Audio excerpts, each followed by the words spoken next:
परीक्षित जी महाराज को कलयुग जो है जब सामने आया और वो धर्म पर प्रहार कर रहा था, परीक्षित जी महाराज ने हथियार उठाए और कहा कि तुम कौन हो जो इस प्रकार से धर्म पर प्रहार कर रहे हो, और मेरे रहते हुए ऐसा नहीं हो सकता। तब उसने अपना परिचय दिया कि मैं कलयुग हूं, इसलिए मैं कहीं तो रहूंगा।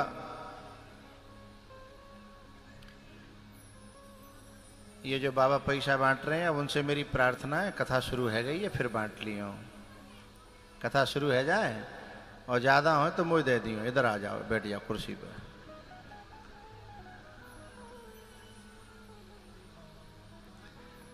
आओ। ये जो धर्म पर प्रहार किया कलयुग ने, और राजा परीक्षित ने जब बाण उठाया, क्योंकि ये कलयुग तभी तक धर्म पर प्रहार कर रहा है जब तक राजा बाण नहीं उठा रहा। बात समझ में आ रही है? द्वापुर की भी और कलयुग की भी। जब तक राजा बाण नहीं उठाता तब तक जो है कलयुग माने आतंकवाद, कलयुग माने दुष्प्रवृत्तियां, कलयुग माने दुष्ट लोग, ये तब तक ही अपना पराक्रम दिखाते हैं जब तक जो है कोई धर्मात्मा राजा है हथियार नहीं उठाता। और जब धर्मात्मा हथियार उठाता है तो फिर इन दुष्ट प्रवृत्तियों को बिल में भी जगह मिलती नहीं है, छुपने को जगह नहीं मिलती, फिर गिड़गिड़ाता है।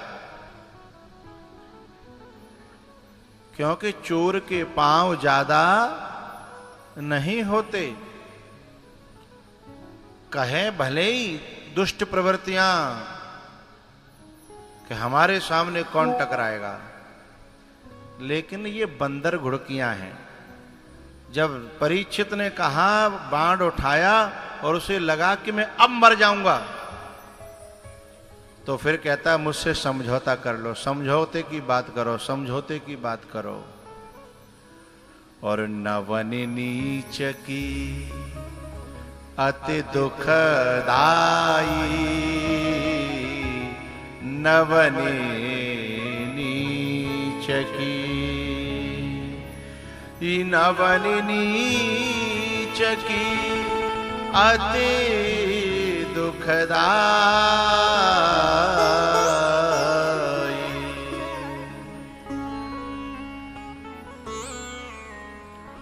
कभी कभी ये दुष्प्रवृत्तियां, दुष्ट लोग क्या समझते हैं, किसी के सीधेपन को, किसी के माफ कर देने को उसकी कायरता समझते हैं, और ये भूल जाते हैं कि यतो धर्मस्तत ततो जयः, सत्यमेव जयते। सत्य थोड़ा सा परेशान हो सकता है लेकिन पराजित नहीं हुआ। सतयुग से चला आ रहा है।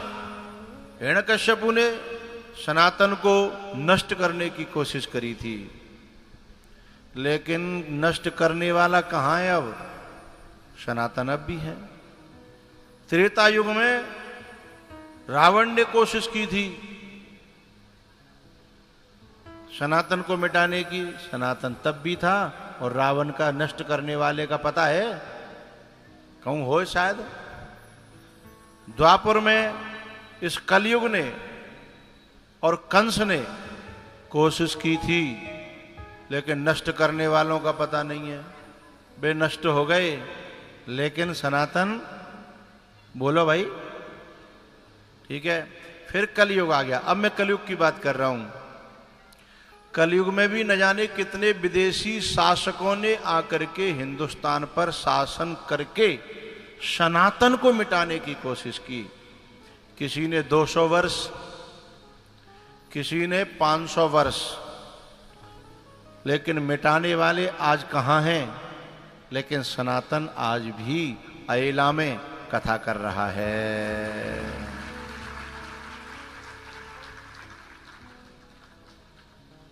अंग्रेजों का राज्य रहा, उससे पहले और भी राज्य रहे, और सबने जो है ना, यानी कितने कितने हजार मन जनेऊ उतरवा करके हैं, और तब जाकर के सुबह के निकले, शाम को जाकर रोटी खाते थे वो।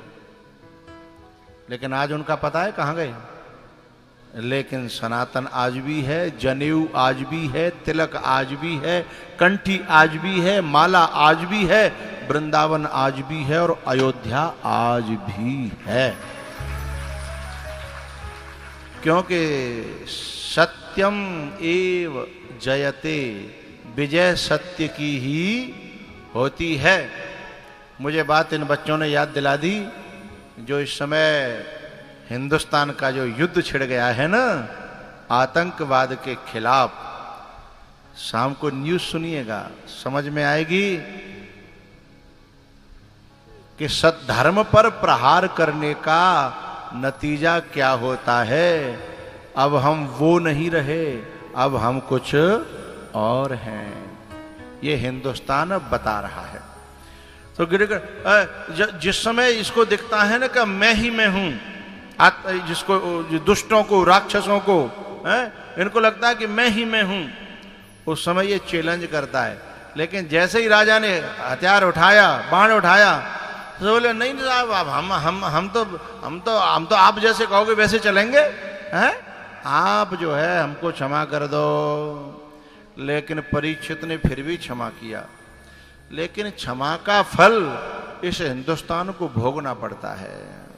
क्षमा का फल भोगना पड़ता है, क्योंकि क्षमा, किसी से गलती में कोई गलती हो जाए वो तो क्षमा करने के योग्य है, लेकिन जो जानबूझ करके घात लगा करके गलती कर रहा है वो क्षमा करने के योग्य नहीं है।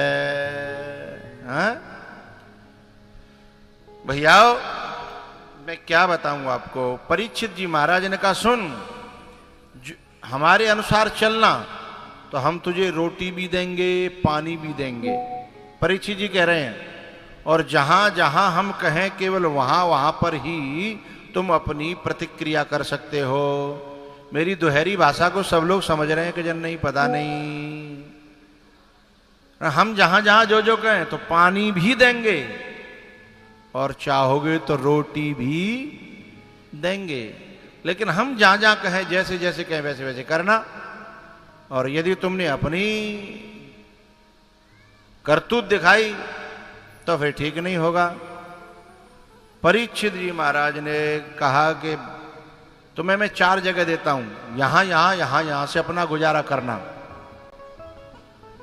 द्यूतम पानम स्त्रियम सोना यत्रा धर्मश्चतुर्विदः अभ्यर्थिस्तदा तस्मै स्थानानि कलये ददौ।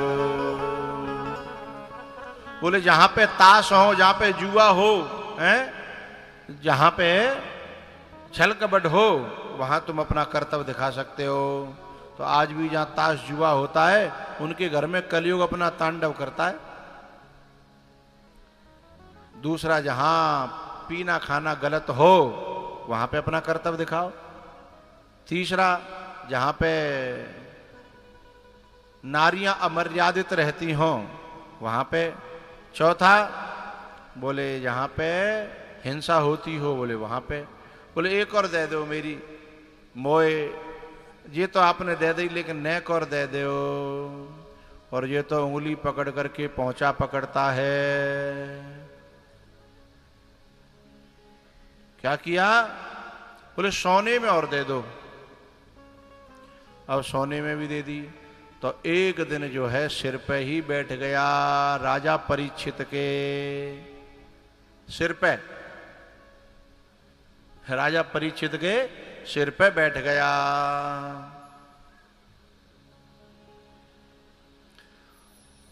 और हिंदुस्तान का सिर क्या है? कश्मीर। हिंदुस्तान का सिर क्या है? कश्मीर है।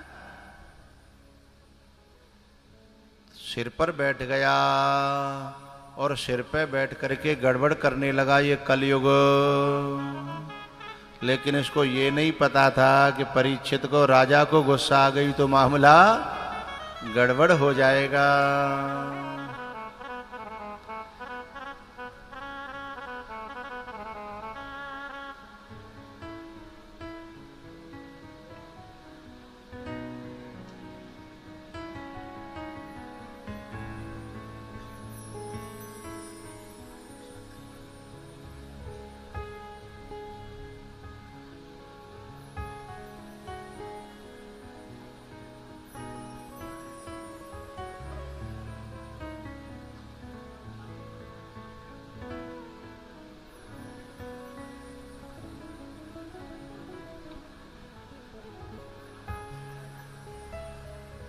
हरे कृष्णा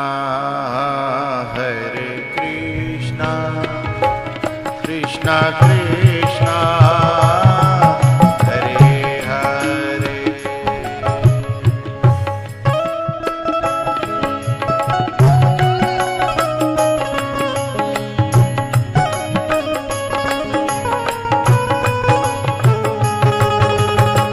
दिल दिया है जान भी देंगे, है वतन तेरे। दिल दिया है जान भी देंगे, है वतन तेरे लिए।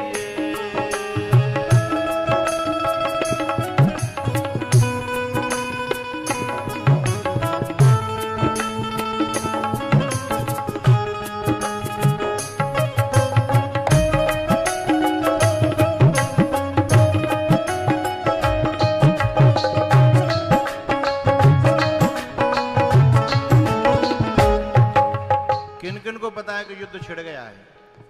किन किन को पता है? हाथ खड़ा करें, नीचे कर लो। बाकी लोग सोते ही रहे ना, हैं? ये ताजा तस्वीरें हैं, युद्ध छिड़ चुका है। अब हम बता रहे हैं कि तुमने धर्म पूछा था ना, उन्होंने हमारा धर्म पूछा था, अब हम धर्म बताने गए हैं।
अभी मैं कथा कर रहा था ना पीछे, कौन सा गांव था? पचवान। पचवान में एक बेटा था हमारा और बॉर्डर पे था। वो छुट्टी मिली थी उसे 2 दिन की, मेरी कथा में आया। उसने हमारे बच्चों से रिक्वेस्ट की, मुझे गुरुजी से मिला दो, एक बात कहनी है। वो मुझसे मिलने आया। सुबह की बात या शाम की? सुबह की बात थी। सुबह को मेरे पास आया और आंखों में आंसू भर लिए। उसने कहा, गुरुजी आपने कहा था कि जरूरत पड़े तो हम आ जाएंगे। मैंने किसी कथा में बोला था कि जरूरत पड़े तो हम आ जाएंगे। तो वो रो करके बोला, अरे गुरुजी आप आए तो फिर हमारे ऊपर लानत है, आप तो केवल आशीर्वाद देना, हम चिथड़े उड़ा देंगे। आप केवल आशीर्वाद देना। आपने ऐसी बात क्यों कही? आपको जरूरत नहीं पड़ेगी, आप केवल आशीर्वाद देना। इतना कहने के लिए मुझसे कहीं दूर से आया था वो। कौन से पे? चीन के बॉर्डर पे था वो, चीन के बॉर्डर पे। और ये बात कहने के लिए बोले, गुरुजी मैं बॉर्डर पे, हम सब सिपाही आपकी कथा सुनते हैं और हम एक एक प्रतिक्रिया आपकी देखते हैं। तो मेरा उन बच्चों को आशीर्वाद है कि तुम मेरी बातों को इतना दिल से लेते हो। मेरी दुआएं, मेरी आशीर्वाद सब तुम्हारे साथ में है। भगवान तुमको शक्ति देगा। हो तू मेरा कर्मा, तू मेरा धर्मा, तू मेरा अभिमान। तू मेरा कर्मा, तू मेरा धर्मा, तू मेरा अभिमान है। ऐ वतन महबूब मेरे, तुझ पे दिल कुर्बान है। हम जिएंगे और मरेंगे, हम जिएंगे और मरेंगे। ऐ वतन तेरे लिए दिल दिया है, जान भी देंगे। ऐ वतन तेरे लिए।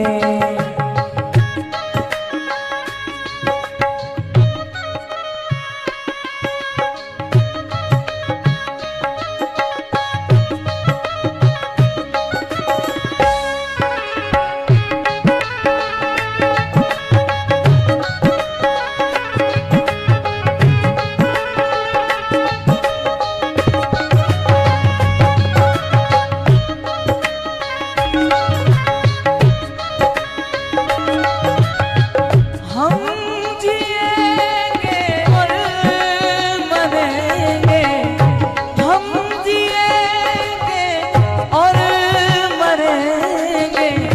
ऐ वतन तेरे लिए दिल दिया है, जान भी देंगे। ऐ वतन तेरे लिए। दिल दिया है, जान भी देंगे। ऐ वतन तेरे लिए। परीक्षित के सिर पे बैठ करके उसने फिर षड्यंत्र किया, कुयंत्र किया। एक ऋषि के गले में ही मरा हुआ सर्प डलवा दिया। बुद्धि खराब कर दी ना, ऐसी भावना न रही जो श्रद्धा रहनी चाहिए अपने पूर्वजों में, अपने पुरखों में। परीक्षित जी को श्राप लगा और परीक्षित जी महाराज जो है उसी समय निर्णय कर लेते हैं, क्योंकि परीक्षित जी धर्मात्मा थे और जब विपत्ति आती है तो संसारी व्यक्ति दुनिया के पीछे भागता है, लेकिन भगवान का भक्त तो भगवान की ओर जाएगा। इसलिए दिल्ली को छोड़ करके, इंद्रप्रस्थ को छोड़ करके परीक्षित जी महाराज कहाँ गए? गंगा जी के किनारे शुक्रताल में बरगद के पेड़ के नीचे। और वहां पर बड़े बड़े ऋषि मुनि संत महात्मा। सच बात यह है, जब कभी जरूरत पड़ती है तो अच्छे लोग अच्छे लोगों का संग देते हैं और बुरे लोग बुरे लोगों का। अब जंग छिड़ी है, कुछ बुरे लोग होंगे तो बुरे लोगों का संग देंगे, और जो अच्छे लोग होंगे हैं, अच्छे देश होंगे, वो अच्छे देश का संग देंगे। कुछ लोग बुरे लोगों का बाहर से संग देंगे और बाहर से न दे पाए तो कुछ लोग भीतर से सहयोग देंगे, क्योंकि उनका काम ही बुराई को बढ़ाना है, बुराई को ताकत देना है तो वो संग देंगे। लेकिन रहीमन विपदा हु भली, जो थोड़े दिन होए, हित अनहित या जगत में, जान परे सब कोई, जान परे सब को। परीक्षित जी महाराज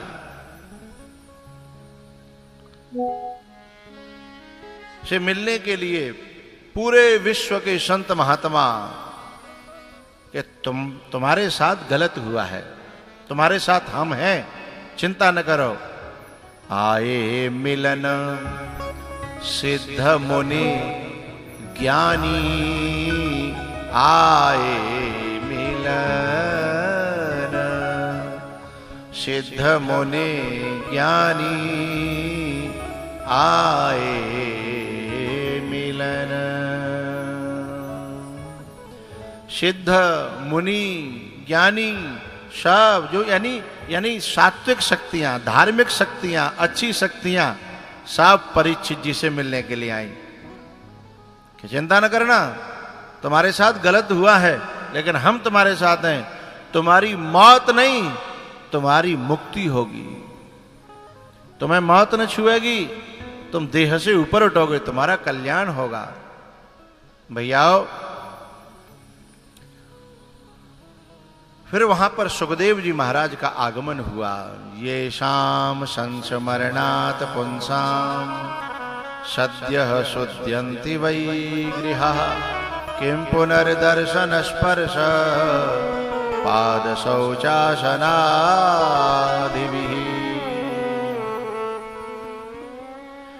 सभी ऋषि मुनि संत महात्माओं के साथ सुखदेव जी महाराज विराजमान हुए। चरणों में गिर करके परीक्षित जी ने पूछा कि पुरुषस्येह यत्कार्यं म्रियमाणस्य सर्वथा, अतः पृच्छामि संसिद्धिं योगिनां परमं गुरुं। बोले भगवान, जो जीव निरंतर मर रहा है उसे अपने कल्याण के लिए क्या करना चाहिए? जो जीव निरंतर मर रहा है, भैया हम सब लोग मरेंगे नहीं, मर रहे हैं दिन और रात। कितना प्यारा प्रश्न था जीव मात्र के लिए। यहां एक बड़ी प्यारी बात कही कि अरे परीक्षित, तुमने जो प्रश्न किया है बड़ा प्यारा है। एषः ते प्रश्नः वर्यानेश, वर्यान बोले क्यों?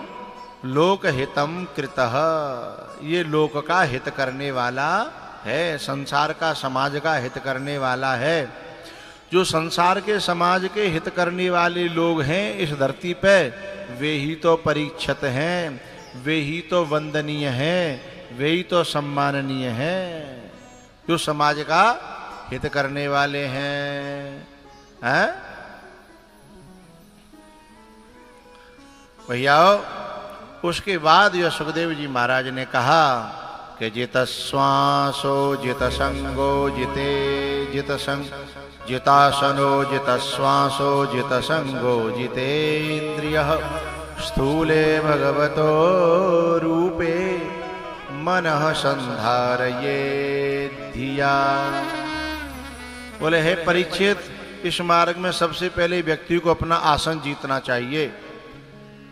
भैया बैठवे के नियम होते हैं लेकिन मैं लागू नहीं करता। बाजमाने की बात है कि आदमी बैठे हुए लायक हतो, अब आदमी न बैठे हुए लायक रहो न ठाड़े हवे लायक रहो, न ज्यादा देर ठाड़ो भयो जाए और ना ज्यादा देर बैठो जाए हैं। इसलिए मेरी तरफ से तो ऐसा है कि जैसे तुम पे सुविधाते बैठे हो जाए, पालती मारे के, पाँव फैलाए के हैं, घोंटू ने इधर उधर करके, कमरे लगा के कुर्सी पे बैठ जाओ। यहाँ तक कह रहा हूं मैं तो कोई दिक्कत हुई कभी ज्यादा तो खाट लियाओ, पर कैसे करके कथा भीतर चली जाए, दवाई भीतर चली जाए, सोई बात बन जाएगी, है ना। इसलिए ज्यादा नियम कर्मों की जरूरत नहीं है।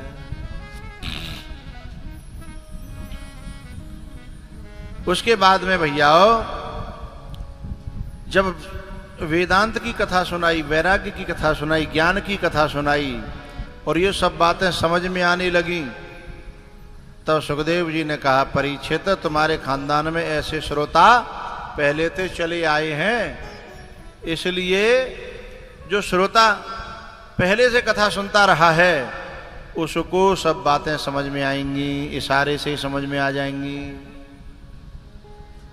बोले मेरे खानदान में पहले से ये काम होते चले हैं? बोले हाँ। बोले एक आध बताओ। बोले तुम्हारे परबाबा थे विदुर, उन्होंने भी घर परिवार को त्याग करके ऐसे तुम्हारी तरह ही और एक संत के यहां बैठ करके कथा का श्रवण किया। अच्छा, वो तो बोले पूरी कथा सुनाओ।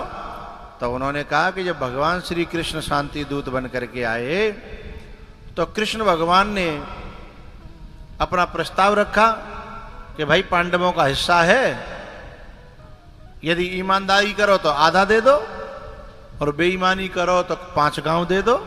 जैसे कहना 5 गांव की प्रधानी दे दो, हैं? तो मुझे राजा ना बना रहे, मुख्यमंत्री ना बना रहे, कोई मंत्री ना बना रहे, हैं? तो कम से कम 5 गांव को प्रधानी बना दो, 5 गांव दे दो।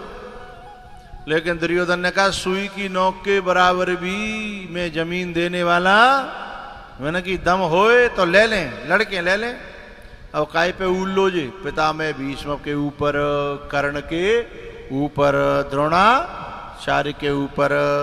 लेकिन ये इस बात को भूल गया कि इन सारी दुनिया के ऊपर जो रहता है वो पांडवों के संग में है, जो तेरे से कहने आया है। जावाते तू भूल लो है? तेरी सत्ता के बिना हे प्रभु मंगल मूल, पत्ता तक हिलता नहीं तो खिले न कोई फूल। ये भूल गया। दुर्योधन ने कहा उनमें दम हो तो ले लें। और जैसे ये बात कही भगवान बोले ठीक है भैया हम जा रहे हैं, उन्हें बता देंगे, फिर उनमें दम होगी तो ले लेंगे। सो शकुनी ने दांत कटकटाए, बोले पागल कहीं के, अरे जा ग्वाला अपनी तरफ कर ले और जी अपनी तरफ हैगो तो फिर दुनिया में कोई हमें हराने वाला। दुर्योधन करो जबते क्यों नहीं बताई आपने? बोले तू मेरी तरफ देखे तब तो। हर गुरु ये चाहता है कि शिष्य मेरा इशारा देखे। तो दुर्योधन को गुरु कौन? शकुनी है, अर्जुन के गुरु भगवान श्री कृष्ण है। तो ये दोनों यही तो चाहते हैं कि हमारे इशारे से चले। बोले क्या कहना चाहते हो मामा, जल्दी बताओ। बोले बात ये है कि कैसे यूं करके जाए अपने पक्ष में कर ले। बोले अब कैसे करूं बाय बताओ। बोले खवाए प्याय के नौता कर, बढ़िया खातिर कर। जब आदमी नमक खा लेगा तो फिर गद्दारी नहीं करेगा, है? ये बात है साहब द्वापर के अंत की, कलयुग की शुरुआत होने से पहले। तब आदमी किसी का नमक खा लेता था तो फिर उसके विरुद्ध सिर नहीं उठाता था। मामा शल्य जो थे वो नकुल सहदेव के खास मामा थे, माद्री के भैया। तो आ रहे थे यहाँ हस्तिनापुर, लेकिन बीच में जो है दुर्योधन ने और भोजन पानी की व्यवस्था कर दी और शल्य ने भोजन कर लिया। बाकी बाद मालूम पड़ी कि जे नमक जो है कौन को, तो बोलो भाई दुर्योधन को। सोई उन्होंने कहा कि भाई मैं अब नमक खा करके उसके साथ गद्दारी नहीं कर सकता। मैं आया तो पांडवों की तरफ से युद्ध करने, पर अब तो मैं कौरवों की तरफ से युद्ध करूंगा, हैं? तो जो लोग ऐसे चालाक थे कि नमक खवा खवा के अपनी ओर कर रहे, बोले जब नमक खवाओ। लेकिन ये नहीं जानते थे कि तुम्हारे षड्यंत्र में दुनिया के लोग आ सकते हैं, जगत आ सकता है, पर जगदीश जो है तुम्हारे चंगुल में फंसने वाला नहीं है। भगवान ने कही दुर्योधन तेरे जैसे का अन्न तो दूर, मैं पानी भी पीने वाला नहीं हूं तेरे घर का। बोले क्यों? बोले जहां आव नहीं, आदर नहीं, नैनन नहीं स्नेह, तुलसी वहां न जाइए, चाहे कंचन बरसे। मैं तो आ इसलिए गया हूं कि मैं पांडवों की खातिर नरक में भी जा सकता हूं, बुरी से बुरी जगह भी जा सकता हूं, तो मैं तो अपने पांडवों की खातिर आ गया हूं। बाकी तेरे यहां आना भी ठीक नहीं है, और कुछ पीना भी ठीक नहीं है, और कुछ खाना भी ठीक नहीं है। मैं तो अपने पांडवों की खातिर आ गया हूं, है? पर यहां का पानी नहीं पीऊंगा जहां आव नहीं, आदर नहीं। एक चेला जो है बातें गुरुजी कह रहे कि बेटा मेरे पावन में भड़क कह रही हैं, और ने कि मेरे पांव दबाए दे। गुरुजी ते चेला बोले गुरुजी अपने पांव आपके, जिस शरीर को मैंने पूजा है, जिस गुरु को मैंने नमन किया है, पूजा की है, भगवान माना है, मैं बापे पांव कैसे धरूं? सो गुरुजी ने कही बेटा गुरुजी की आज्ञा का पालन करना चाहिए। आज्ञा समन सुसाहिब सेवा। बोले पहले प्रणाम कर ले हैं, और उसके बाद जो है कपड़ा डाल ले और पावन ते खून दे। तो में वजन कम है तो भड़कन दूर नहीं हो रही है। बोले नहीं गुरुजी मैं नहीं कर पाऊंगा, और मैं पांव से आपके शरीर को कैसे कुचलूंगा? तो गुरु ने बड़ी प्यारी बात कही कि गुरु की जो वाणी होती है, गुरु की वो जीव से ही तो निकलती है। तो तू जीव है तो कुचल लोए, वाणी है तो कुचल लोए, और पावन ते खूंदवे की नाई कर रो है। ये गुरु सेवा